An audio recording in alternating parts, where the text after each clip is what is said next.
Tại vì sao người lặng im chẳng nói một câu, lòng quặn đau đành nhìn em bước đi cùng ai. Rồi ngày mai anh sẽ sống sao khi chẳng có em bên cạnh anh.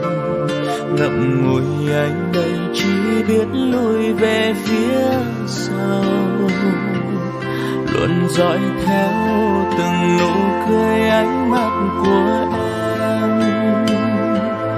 Ngày hôm qua nụ cười ấy vẫn đang còn đây,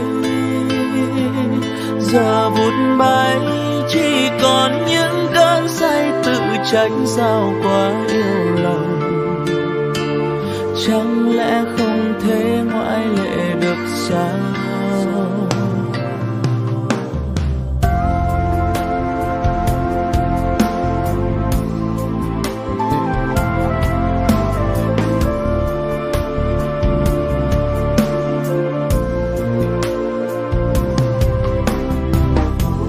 Lối đi này chẳng còn em nữa, giấc mơ ngày xưa khuất xa bóng ai mất rồi.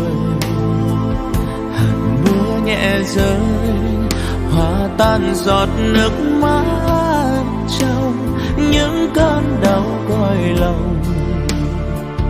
Em có biết không, tại vì sao người lặng im chẳng nói một câu, lòng quặn đau đành nhìn em bước đi cùng ai. Rồi ngày mai anh sẽ sống sao khi chẳng có em bên cạnh anh. Ngậm ngùi anh đây chỉ biết lùi về phía sau, luôn dõi theo từng nụ cười ánh mắt của em. Ngày hôm qua nụ cười ấy vẫn đang còn đây, giờ vụt bay chỉ còn những cơn say tự trách sao quá yêu lòng.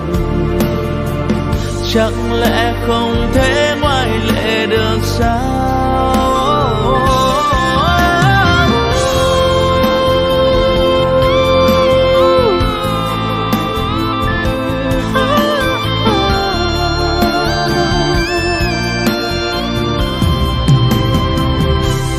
Tại vì sao người lặng im chẳng nói một câu, lòng quặn đau đành nhìn em bước đi cùng ai. Rồi ngày mai anh sẽ sống sao khi chẳng có em. Ngậm ngùi anh đây chỉ biết lùi về phía xa,